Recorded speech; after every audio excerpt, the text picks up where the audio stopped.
श्री गणेशाय नमः। श्री हरि। संक्षिप्त स्कंद पुराण। महरलोक, जनलोक और तपोलोक की स्थिति, ब्रह्मा जी के द्वारा सत्यलोक का महत्व कथन और भारतवर्ष एवं यहाँ के तीर्थों की महत्ता बताते हुए प्रयाग और काशी की महिमा का प्रतिपादन। अगस्त जी कहते हैं, तदंतर वायु के समान वेगशाली वह विमान स्वर्गलोक से ऊपर अत्यंत अद्भुत महरलोक में जा पहुंचा। तब ब्राह्मण ने पूछा, यह मनोहर लोक कौन सा है? दोनों भगवत पार्षदों ने कहा, ब्राह्मण, यह महरलोक है जो स्वर्ग लोक से भी अद्भुत है। जिन्होंने तपस्या से अपनी पाप राशि धो डाली है, वे कल्पांत जीवी तपस्वी यहाँ निवास करते हैं। भगवान विष्णु का निरंतर स्मरण करने से उनकी समस्त पाप राशि नष्ट हो जाती है। इस प्रकार वे दोनों पार्षद कह ही रहे थे कि आधे क्षण में वह विमान उन सबको लेकर जनलोक में जा पहुंचा। वहां यहाँ ब्रह्मा जी के मानस पुत्र निर्मल योगेश्वर एवं नैष्ठिक ब्रह्मचारी सनक सनंदन आदि निवास करते हैं। अखंड ब्रह्मचर्य का पालन करने वाले अन्यान्य योगी भी सब प्रकार के द्वंद्वों से मुक्त हो अत्यंत निर्मल होकर जनलोक में निवास करते हैं। मन के समान वेग से चलने वाले उस विमान ने जनलोक से ऊपर जाकर शीघ्र ही तपोलोक को दृष्टि गोचर कराया, जहां वेराज नाम वाले देवता निवास करते हैं, जिनका मन भगवान वासुदेव में लगा होता है,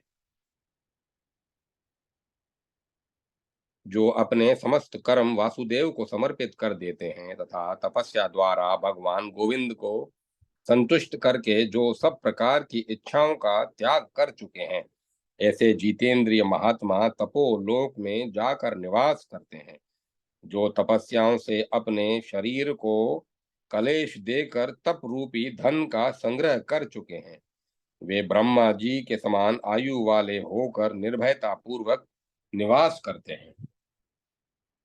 पुण्यात्मा शिव शर्मा जब तक भगवत पार्षदों के मुख से इस प्रकार तपोलोक की महिमा सुनते रहे, तब तक उनके नेत्रों के सामने परम प्रकाश में सत्यलोक आ पहुंचा। यहाँ जाते ही वे दोनों पार्षद उनके साथ तुरंत ही विमान से उतर पड़े और उन सब ने समस्त लोकों के सृष्टा ब्रह्मा जी के चरणों में प्रणाम किया। ब्रह्मा जी बोले, भगवत पार्षदों, ये बुद्धिमान ब्राह्मण शिव शर्मा वेद वेदांगों के पारंगत विद्वान हैं। स्मृतियों और धर्म शास्त्रों में बताए हुए सदाचार के पालन में परम प्रवीण हैं तथा पाप कर्मों से सदा विमुख रहे हैं। परम बुद्धिमान द्विज शिव शर्मन, मैं तुम्हें अच्छी तरह जानता हूँ। वत्स, तुमने उत्तम तीर्थ में प्राण त्याग करके बहुत ही अच्छा किया है। तुमने यह सब जो कुछ देखा है वह सब शीघ्र नष्ट होने वाला है। मेरे प्रत्येक दिन के अंत में प्रलय होता है और मैं दिन के प्रारंभ में बार बार सृष्टि करता हूँ। जब स्वर्ग आदि लोकों की यह अवस्था है, तब मरणशील मनुष्यों की तो बात ही क्या है। परंतु चार प्रकार के जीव, स्वधेज, उद्भिज, जरायुज तथा अंडज समुदाय में से मनुष्य में ही एक ऐसा गुण है कि वे कर्म भूमि भारत में मन सहित चंचल इंद्रियों को जीतकर गुणों के शत्रु लोभ का त्याग करके धर्म की परंपरा तथा धन राशि का नाश करने वाले काम को विचार के द्वारा मन से बाहर निकालकर धैर्य से क्रोध रूपी शत्रु को जीतकर और मद का परित्याग, अहंकार का निवारण तथा मोह का नाश करके धर्म की सीढ़ी पर चढ़कर अनायास ही इस सत्य लोक में आ जाते हैं। आर्यव्रत के समान देश, काशी के समान पुरी तथा विश्वनाथ जी के समान लिंग इस ब्रह्मांड मंडल में कहीं भी नहीं है। समुद्र के बीच में अनेक द्वीप हैं, किंतु इस पृथ्वी पर जम्बू द्वीप के समान दूसरा कोई द्वीप नहीं है। जम्बू द्वीप में भी 9 वर्ष हैं, जिनमें भारतवर्ष सबसे श्रेष्ठ है। इसे कर्म भूमि कहा गया है। यह देवताओं के लिए भी दुर्लभ है। किम पुरुष आदि जो 8 वर्ष हैं, वे देव भोग्य हैं। उनमें देवता लोग स्वर्ग से आकर रमण करते हैं। यह भारतवर्ष 9,000 योजन विस्तृत है। इस भारतवर्ष में भी हिमवान और विंध्यगिरि के बीच का भाग अत्यंत पुण्यदायक है। इसमें भी गंगा और यमुना के बीच का भाग पृथ्वी की अंतर्वेदी है। यहाँ के क्षेत्रों में कुरुक्षेत्र सबसे बढ़कर है। उससे भी उत्तम नैमिषारण्य क्षेत्र है, जो स्वर्ग का श्रेष्ठ साधन है। इन समस्त इस समस्त भूमंडल में नैमिषारण्य से तथा अन्य सब तीर्थों से भी बढ़कर तीर्थराज प्रयाग है। वह स्वर्ग, मोक्ष तथा संपूर्ण मनोवांछित फलों को देने वाला है। इसीलिए प्रयाग महान क्षेत्र है और इसे सब तीर्थों का राजा माना गया है। मैंने पूर्व काल में सब यज्ञों को एक और तराजू पर रखा और दूसरी ओर तीर्थों में श्रेष्ठ प्रयाग को रखा, किंतु उसी का पलड़ा भारी रहा। दक्षिणा आदि से पुष्ट समस्त योगों की अपेक्षा इस क्षेत्र को प्रधान देकर विष्णु और शिव आदि ने उसका नाम प्रयाग रख दिया। उसके नाम मात्र का तीनों काल में स्मरण करने से मनुष्य के शरीर में कभी कहीं पाप नहीं ठहरता और असंख्य जन्मांतरों में जिस पाप राशि का संग्रह किया गया है, व्रत, दान, जप और तप से भी जिसको दूर करना अत्यंत कठिन है, वह पाप राशि भी जब कोई तीर्थराज प्रयाग में जाने के लिए उदत होता है, तब आंधी के मारे हुए वृक्ष की भांति शरीर के भीतर थर थर कांपने लगती है। तत्पश्चात प्रयाग जाने का दृढ़ संकल्प लेकर जो आधा रास्ता तय कर लेता है, उस पुरुष के शरीर में वह पाप राशि पग पग पर निकलने की इच्छा करती है। यदि भाग्यवश उस महात्मा को तीर्थराज प्रयाग का दर्शन हो जाता है, तब तो उसके पाप उसी प्रकार शीघ्र भाग जाते हैं, जैसे सूर्य उदय होने पर अंधकार सात धातुओं में के बने हुए मानव शरीर में जो जो पाप हैं, वे केशों में आकर ठहरते हैं। अतः केशों का मुंडन करा देने पर वे भी निकल जाते। इस प्रकार निष्पाप होकर गंगा यमुना के श्वेत श्याम सलील के संगम में स्नान करना चाहिए। इस उस स्नान से मनुष्य महान पुण्य राशि, मनोवांछित पुण्य में भोग तथा स्वर्ग को भी पाता है, और जो निष्काम भाव से स्नान करता है, वह मोक्ष पाता है। ब्राह्मण में सत्यलोक और प्रयाग में कोई अंतर नहीं समझता, क्योंकि यहाँ रहकर जो शुभ कर्मों का अनुष्ठान करते हैं, वे मेरे लोक के निवासी होते हैं। जिस भाग्यवान मनुष्य की हड्डियां भी प्रयाग में पड़ जाती हैं, उसे किसी जन्म में लेश मात्र भी दुख नहीं प्राप्त होता। ब्रह्म हत्या आदि पापों का प्रायश्चित करने की इच्छा वाले पुरुष को ब्राह्मण की आज्ञा लेकर विधि पूर्वक प्रयाग तीर्थ का सेवन करना चाहिए। तीर्थराज प्रयाग से भी श्रेष्ठ तीर्थ है काशी। वह संपूर्ण भुवनों में सबसे उत्तम है। काशी में देहावसान होने से अनायास मुक्ति होती है। इसमें संशय नहीं कि काशी क्षेत्र प्रयाग से भी अधिक रमणीय है, जहाँ साक्षात भगवान विश्वनाथ निवास करते हैं। विश्वनाथ जी के निवास स्थान अभिमुक्त नामक महाक्षेत्र से अधिक रमणीय तीर्थ इस ब्रह्मांड में कहीं नहीं है। अभिमुक्त क्षेत्र ब्रह्मांड के भीतर रहकर भी ब्रह्मांड में नहीं है। इसकी लंबाई 5 कोस है। प्रलय काल में एकार्णव का जल जैसे जैसे बढ़ता है, वैसे वैसे इस क्षेत्र को शिव जी ऊपर उठाते जाते हैं। काशी क्षेत्र महादेव जी के त्रिशूल की नोक पर स्थित है। यह न तो आकाश में स्थित है और न भूमि पर ही, किंतु मूढ़ बुद्धि मनुष्य इसे इस रूप में नहीं देख पाते। यहाँ सदा सत्य युग रहता है, सदा महापर्व लगा रहता है। विश्वनाथ जी के निवास स्थान में ग्रहों के अस्त उदय जनित दोष की प्राप्ति नहीं होती। वहां सदा उत्तरायण है, सदा महान अभ्युदय है और सदैव मंगल है। जहाँ की भगवान विश्वनाथ की स्थिति है, विप्रवर 14 भुवनों की सृष्टि मैंने ही की है, परंतु इस काशीपुरी के निर्माता साक्षात भगवान विश्वनाथ है, मैं नहीं। काशी में देह त्याग करने वालों का नियंत्रण स्वयं भगवान विश्वनाथ करते हैं। जिन्होंने वहां रहकर भी पाप किए हैं, उनको दंड देने वाले काल भैरव हैं। वहां कभी किसी को पाप नहीं करना चाहिए, क्योंकि वहां पाप करने वालों को दारुण रुद्र यातना भोगनी पड़ती है, जो नरक से भी अधिक दुस्सह है। जो मनुष्य दूसरों की निंदा और पर स्त्री की अभिलाषा करते हैं, उन्हें काशी का सेवन नहीं करना चाहिए, क्योंकि कहाँ काशी और कहाँ वह नरक। जो वहां सदा प्रतिग्रह लेकर धन संग्रह करने की अभिलाषा रखते हैं, अथवा कपट पूर्वक दूसरों का धन हड़प लेना चाहते हैं, ऐसे लोगों को भी काशी का सेवन नहीं करना चाहिए। काशी में रहने वाले पुरुष को दूसरों को पीड़ा देने वाला कर्म सदा के लिए त्याग देना चाहिए। यदि वहां भी वही वही करने हो, तो दुष्ट चित्त वाले पुरुषों का काशी में निवास करना किस काम का है। जो दूसरों से द्रोह की बात सोचते, दूसरों से डाह रखते तथा और सदा दूसरों को सताया करते हैं, उनके लिए काशीपुरी सिद्धिदायक नहीं। इस पृथ्वी पर ज्ञान के बिना कहीं मोक्ष नहीं होता।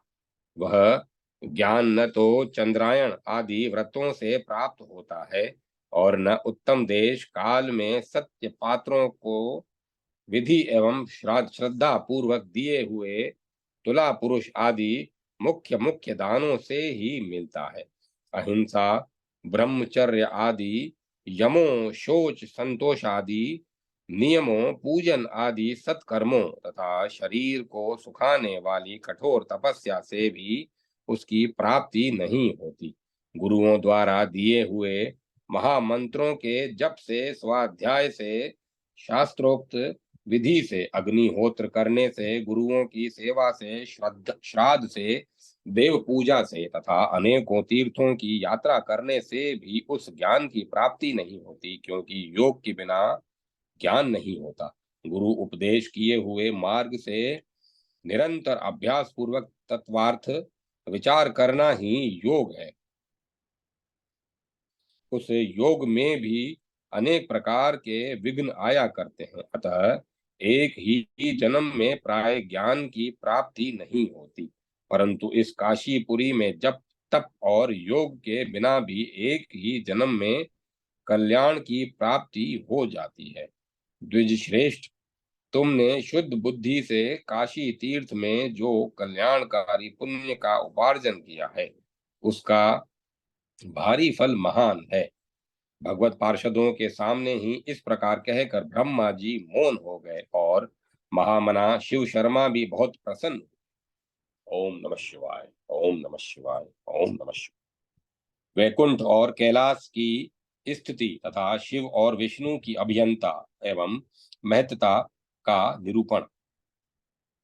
अगस्त्य जी कहते हैं, तदंतर भगवान के पार्षद ब्रह्मा जी को प्रणाम करके प्रसन्नता पूर्वक चले और अपने विमान पर बैठकर वैकुंठ धाम के समीप जा पहुंचे।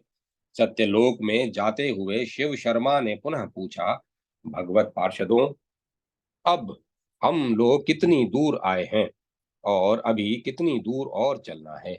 भगवत पार्षद बोले, ब्रह्मन, सूर्य और चंद्रमा की किरणों का प्रकाश जहाँ तक जाता है, समुद्र, पर्वत और वन सहित उतनी ही पृथ्वी मानी गई है। उसके ऊपर आकाश है। पृथ्वी से 1 लाख योजन ऊपर सूर्य की स्थिति है। पृथ्वी पर समुद्र, द्वीप, पर्वत और वन सहित जो कोई भी वस्तु है, वह सब भूलोक के नाम से विख्यात है। भूलोक से लेकर सूर्य लोक तक भूवर लोक कहलाता है। सूर्य से ध्रुव लोक तक स्वर्ग लोक कहलाता है। पृथ्वी से 1 करोड़ योजन की ऊंचाई पर महर लोक है। 2 करोड़ योजन ऊंचे जनलोक हैं। 4 करोड़ योजन की ऊंचाई पर तपोलोक और पृथ्वी से 8 करोड़ योजन ऊंचे सत्यलोक बताया गया है। सत्यलोक से भी ऊपर वैकुंठ धाम है, जो पृथ्वी से 16 करोड़ योजन ऊपर स्थित है, जहाँ सबको अभय दान करने वाले साक्षात भगवान लक्ष्मीपति निवास करते हैं। दिव्य वैकुंठ ब्रह्मांड के अंतर्गत नहीं है। यह सबसे ऊपर शुद्ध सच्चिदानंद स्वरूप है। भगवान और उनके परम धाम में कोई अंतर नहीं है। वह सर्वत्र व्यापक होकर भी त्रिपादी विभूति परम व्योम में अभिव्यक्त है। भागवत में उसे मूर्तिमान केवल्य बताया गया है। केवल्यमीव मूर्तिमत। जहाँ यहाँ जिस वैकुंठ लोक की चर्चा की गई है, वह ब्रह्म लोक की ही भांति कोई अवांतर लोक है। वैकुंठ की अपेक्षा 16 गुनी ऊंचाई पर शिव जी का निवास स्थान कैलाश धाम स्थित है, अर्थात वह पृथ्वी से 2 करोड़ 56 करोड़ 2 अरब 56 करोड़ योजन की दूरी पर स्थित है।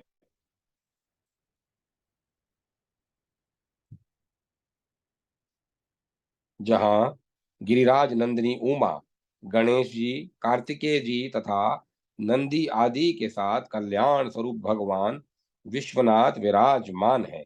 लीला स्वरूप रूप धारण करने वाले उन भगवान का यह सब दृश्य प्रपंच खेल मात्र है। वे संपूर्ण विश्व के स्वामी रूप से विख्यात हैं और यह समस्त जगत उनकी आज्ञा का पालक है। श्रुतियों में साकार निराकार सर्वव्यापी नित्य सत्य एवं द्वैत रहित रहकर जिस पर ब्रह्म का प्रतिपादन किया गया है, वे ही भगवान शिव हैं। वे समस्त कारणों से परे एवं परात्पर हैं। उन्हीं के विषय में श्रुतियां कहती हैं कि ब्रह्म का स्वरूप परमानंदमय है। उन भगवान शिव को वेद भी नहीं जानते। वाणी मन के साथ उन तक न पहुंचकर लौट आती है। वे अपने द्वारा आप ही जानने योग्य हैं। परम ज्योति स्वरूप हैं और सबके हृदय में अंतर्यामी स्वरूप से स्थित हैं। योगी पुरुष समाधि में उनका साक्षात्कार करते हैं। वे वाणी द्वारा अवर्चनीय है। माया से अनेक रूप धारण करके वास्तव में रूप रहित हैं। वे अनंत हैं, अंतक स्वरूप हैं, सर्वज्ञ एवं कर्म शून्य हैं। उनका ऐश्वर्यमय स्वरूप इस प्रकार है। वे अर्धचंद्र का मुकुट धारण करते हैं। उनका कंठ तमाल के समान श्याम वर्ण है। ललाट में ज्योतिर्मय नेत्र प्रकाशित होता है। उनके शरीर का वामार्ध भाग नारी के रूप में सुशोभित होता है। वे अपने हाथों में शेषनाग का भुजबंद पहनते हैं। गंगा जी की तरंगों के संसर्ग से उनकी जटा का तट प्रांत सदा धुलता रहता है। उनका अंग विभूति समूह से उज्जवल प्रतीत होता है। भगवान रुद्र के पर और अपर सगुण निर्गुण अथवा कार्य कारण 2 रूप हैं, जो संपूर्ण जगत को व्याप्त करके स्थित है। वे निराकार होकर भी साकार हैं। भगवान शिव ही भोग और मोक्ष के कारण हैं। जैसे शिव हैं वैसे विष्णु हैं, जैसे विष्णु हैं वैसे शिव हैं। शिव और विष्णु में तनिक भी अंतर नहीं है।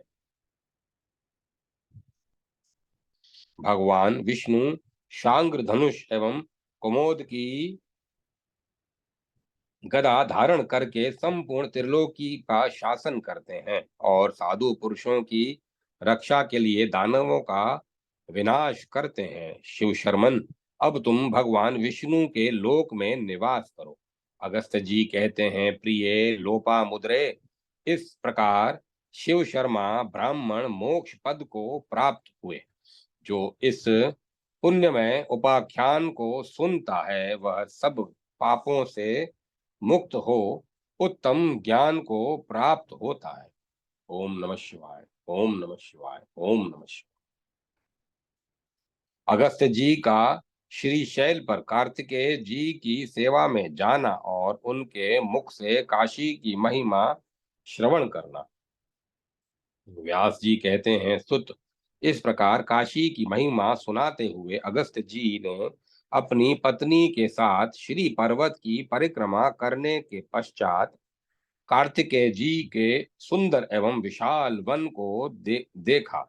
वहां लोहित नाम का पर्वत है।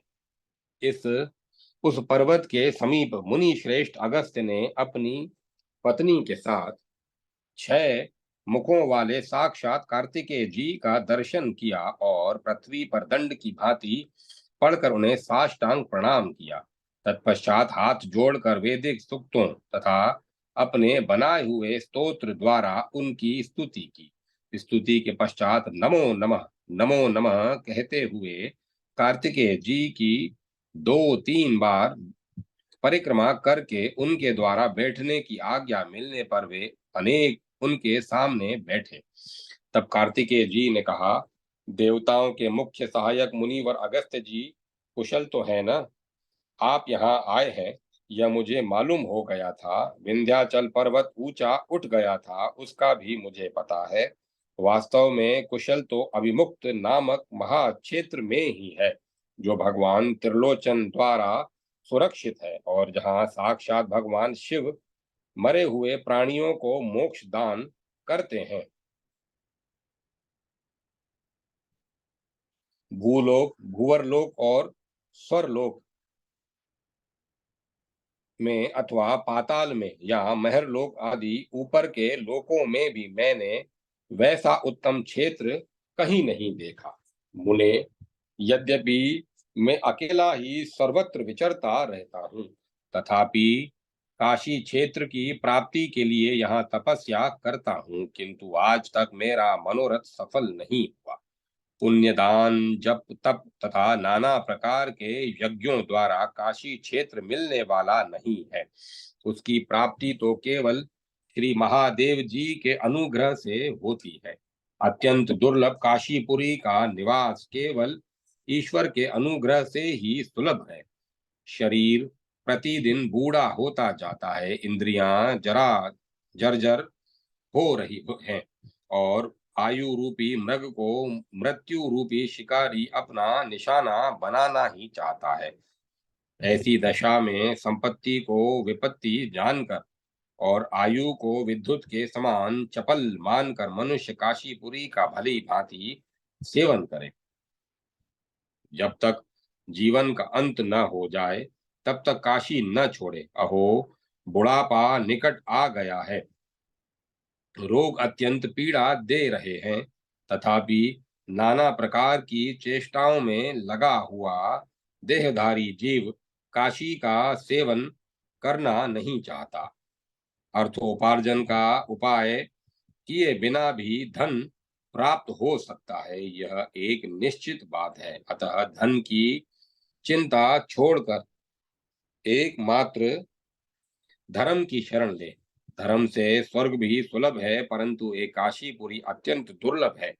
पशुपति योग मोक्ष का साधन है। प्रयाग में गंगा यमुना के संगम का सेवन भी मुक्ति प्रद है, तथा उससे भी बढ़कर अभिमुक्त क्षेत्र है, जो अनायास मोक्ष देने वाला है।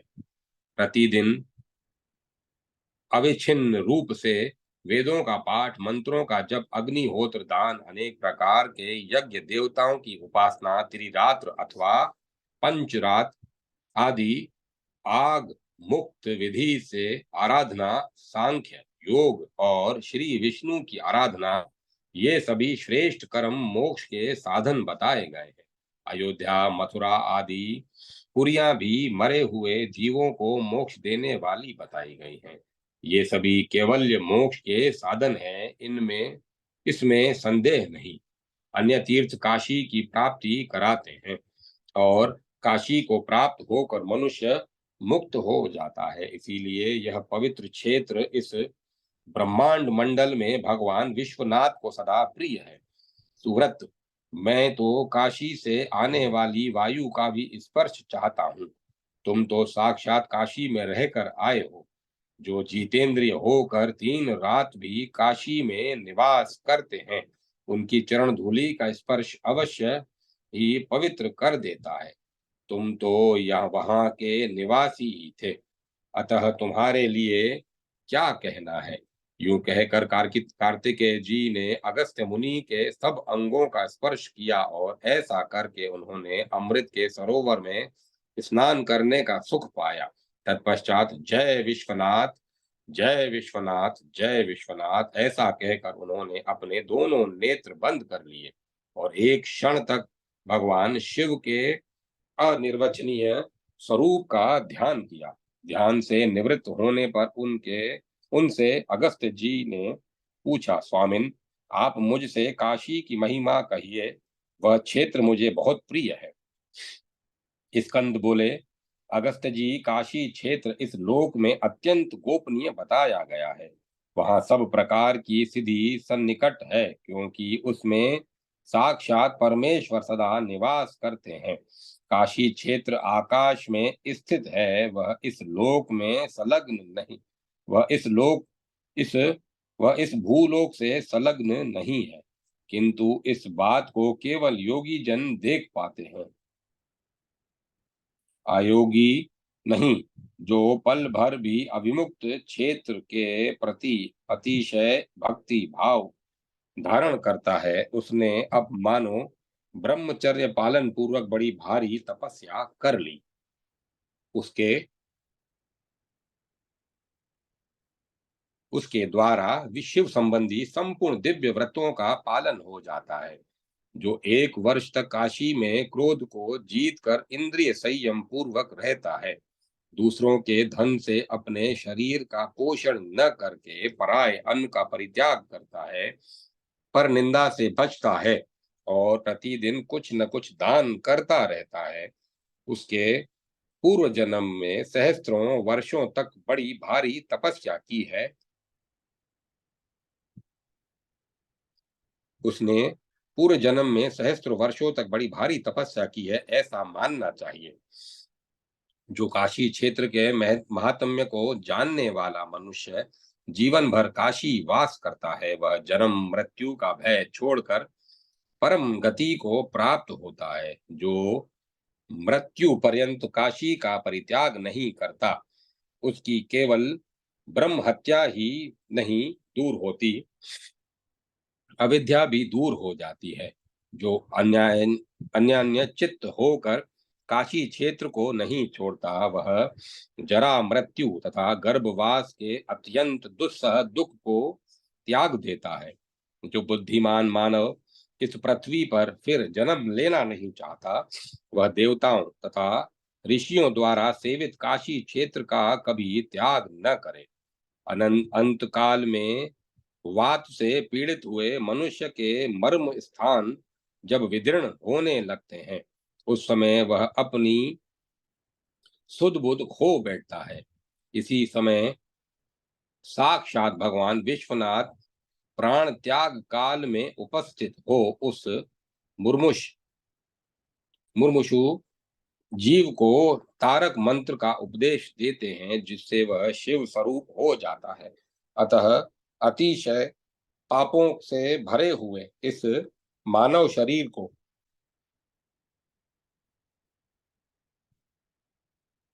अनित्य जानकर मनुष्य संसार भय का नाश करने वाले काशी क्षेत्र का सेवन करे। जो विघ्नों से आहत होने पर भी काशी क्षेत्र का त्याग नहीं करता, वह मोक्ष संपत्ति को पाकर ऐसी स्थिति में पहुंच जाता है जहां दुख का सर्वथा अभाव है। अतः कौन ऐसा बुद्धिमान पुरुष है जो बड़े बड़े पाप पुंज का नाश तथा पुण्यों की वृद्धि करने वाली और अंत में भोग एवं मोक्ष देने वाली काशीपुरी का सेवन न करेगा। अविमुक्त क्षेत्र के महात्म्य का मैं केवल 6 मुखों से किस प्रकार वर्णन कर सकता हूँ। जहाँ की शेषनाग सहस्त्रों मुखों से भी उसका वर्णन करने में समर्थ है। जय काशी विश्वनाथ। ओम नमः शिवाय। ओम नमो नारायण। काशी की उत्पत्ति कथा, काशी और मणिकर्णिका का महात्म्य। अगस्त्य जी ने पूछा, भगवन, यह अविमुक्त क्षेत्र इस यह अविमुक्त क्षेत्र इस भूतल पर सबसे कब से प्रसिद्ध हुआ और किस प्रकार यह मोक्ष देने वाला हुआ? स्कंद बोले, मुने, मेरे पिता महादेव जी ने माता पार्वती को इसी प्रश्न का उत्तर इस प्रकार दिया था। महाप्रलय काल में समस्त चराचर प्राणी नष्ट हो गए थे, सर्वत्र अंधकार छा रहा था। सूर्य, चंद्रमा, ग्रह, नक्षत्र, दिन रात आदि कुछ भी नहीं था। केवल वह सत्य स्वरूप ब्रह्म ही शेष था, जिसका श्रुति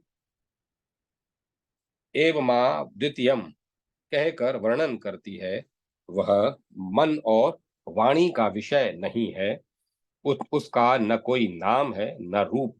वह सत्य, ज्ञान, अनंत आनंद स्वरूप एवं परम प्रकाशमय है। वहां किसी भी प्रमाण की अवश्य पहुंच वहां किसी भी प्रमाण की पहुंच नहीं है। वह आधार रहित, निर्विकार एवं निराकार है, निर्गुण, योगी गम्य, सर्वव्यापी, एकमात्र कारण, निर्विकल्प, कर्मों के आरंभों से रहित, माया से परे और उपद्रव शून्य है। जिस परमात्मा के लिए इस प्रकार विशेषण किए दिए जाते हैं, वह कल्पांत में अकेला ही था। कल्प के आदि से उसके मन में यह संकल्प हुआ कि मैं एक से दो हो जाऊं। अतः यद्यपि वह निराकार है, तो भी उसने अपनी लीला शक्ति से साकार रूप धारण किया। परमेश्वर के संकल्प से प्रकट हुई वह द्वितीय मूर्ति संपूर्ण ऐश्वर्य गुणों से युक्त, सर्व ज्ञानमयी, शुभ, सर्व व्यापक, सर्व स्वरूप, सबकी साक्षी, सबको उत्पन्न करने वाली और सबके लिए एकमात्र वंदनीय थी। प्रिय, उस निराकार पर ब्रह्म की वह मूर्ति मैं ही हूँ। प्राचीन और अवार्चनीय विद्वान मुझे ईश्वर कहते हैं। तदंतर साकार रूप से प्रकट होकर भी मैं अकेला ही स्वेच्छानुसार स्वेच्छानुसार विहार करता रहा। फिर अपने शरीर से कभी अलग न होने वाली तुम प्रकृति को मैंने अपने ही विग्रह से प्रकट किया। तुम ही प्रधान प्रकृति और गुणवती माया हो। तुम्हें बुद्धि तत्व की जननी और निर्विकार बताया जाता है।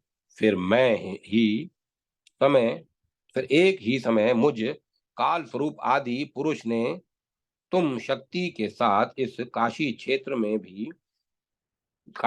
को भी प्रकट किया। स्कंद कहते हैं, मुने, वह शक्ति प्रकृति कहीं गई है और ईश्वर को परम पुरुष कहा जाता है। वह शक्ति प्रकृति कही गई है और ईश्वर को परम पुरुष कहा गया है। वे दोनों परमानंद स्वरूप से उस परमानंदमय काशी क्षेत्र में रमण करने लगे। उस क्षेत्र का परिमाण 5 कोस का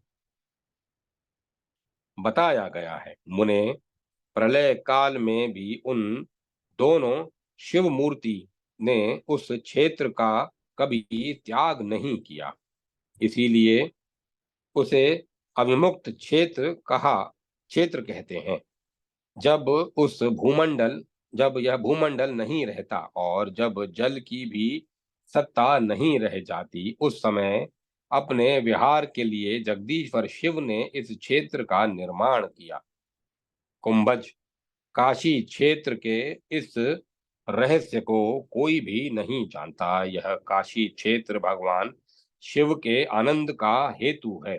इसीलिए उन्होंने पहले इसका नाम आनंद वन रखा था।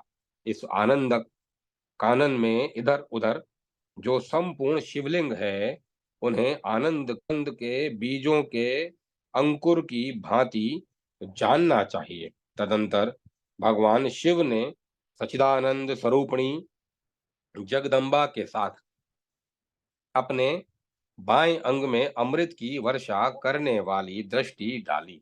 तब इस उससे एक त्रिभुवन सुंदर पुरुष प्रकट हुआ, जो परम शांत, सतव गुण से पूर्ण, समुद्र से भी अधिक गंभीर और क्षमावान था। उसके अंगों की कांति इंद्रनील मणि के समान श्याम थी। नेत्र विकसित कमल दल के समान सुंदर थे। उसने स्वर्ण रंग के दो सुंदर पीतांबरों से अपने शरीर को आच्छादित कर रखा था। वह सुंदर एवं प्रचंड युगल बाहुदंडों से सुशोभित था। उसके नाभि कमल से बड़ी उत्तम सुगंध फैल रही थी। वह अकेला ही संपूर्ण गुणों का आश्रय और अकेला ही समस्त कलाओं की निधि था। वह एक ही सब पुरुषों से उत्तम था, इसीलिए पुरुषोत्तम कहलाया। तत्पश्चात महामहिमा से विभूषित उस महान पुरुष को देखकर महादेव जी ने कहा, अच्युत, तुम महाविष्णु हो। तुम्हारे निश्वास से वेद प्रकट होंगे और उनसे तुम सब कुछ जानोगे। उनसे ऐसा कहकर भगवान शिव शिवा के साथ पुनः आनंद कानन में प्रवेश कर गए।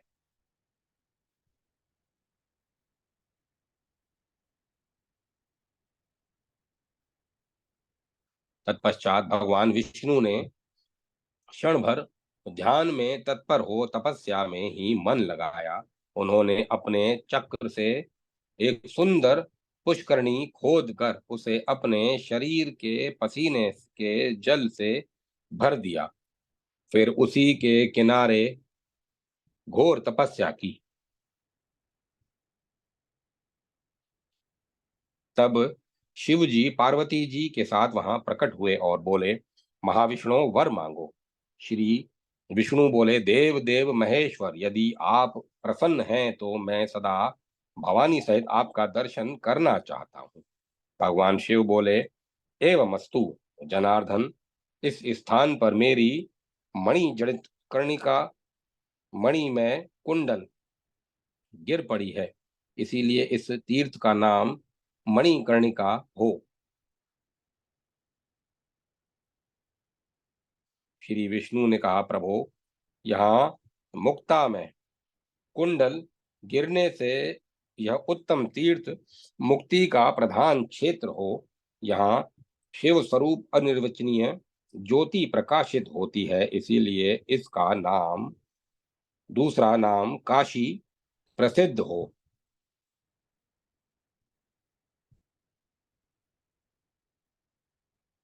चार प्रकार के जीव समुदाय में ब्रह्मा से लेकर कीट तक जितने भी जीव हैं, वे सब काशी में मरने पर मोक्ष को प्राप्त हों तथा इस मणिकर्णिका नामक श्रेष्ठ तीर्थ में स्नान, संध्या, जप, होम, वेदाध्ययन, तर्पण, पिंडदान, गौ भूमि, तिल, स्वर्ण, अश्व, द्वीप, अन्न, वस्त्र, आभूषण और कन्या, इन सब का दान, अनेक यज्ञ, व्रतों उद्यापन, वृक्षोत्सर्ग और शिवलिंग आदि की स्थापना इत्यादि शुभ कर्मों को जो बुद्धिमान पुरुष करे, उसके उस कर्म का फल मोक्ष हो।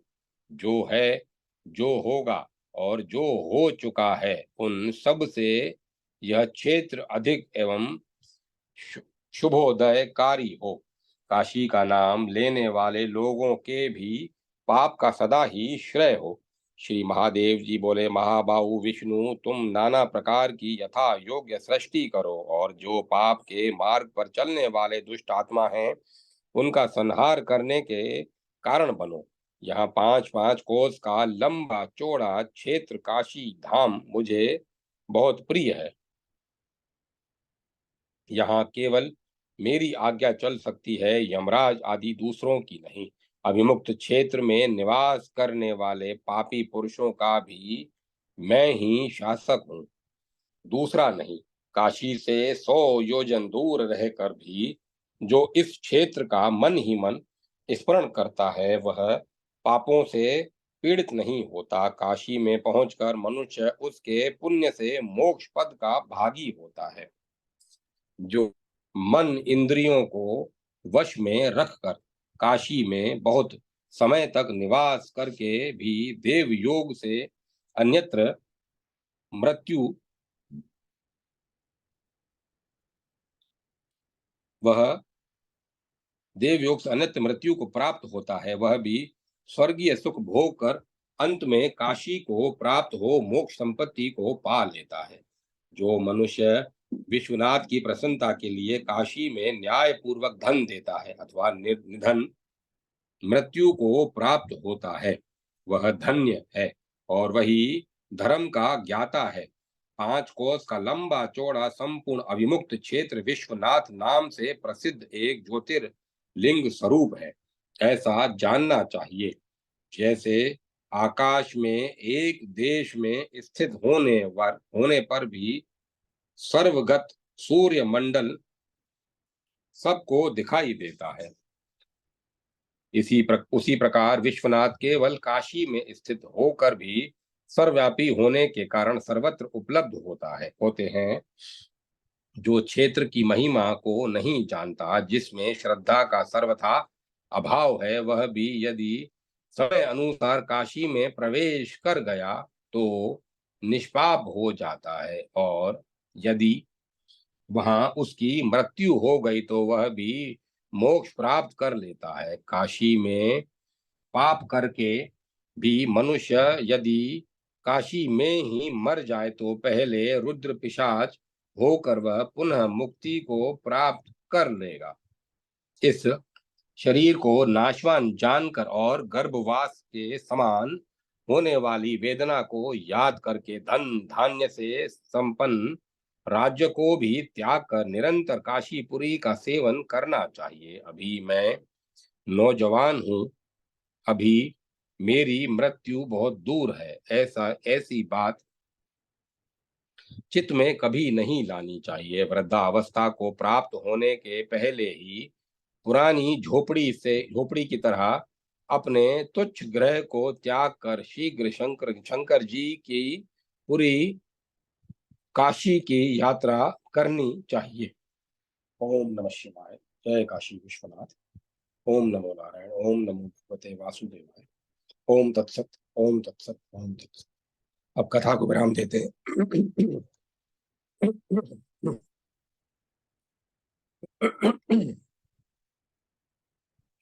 कृष्ण गोविंद हरे मुरारी।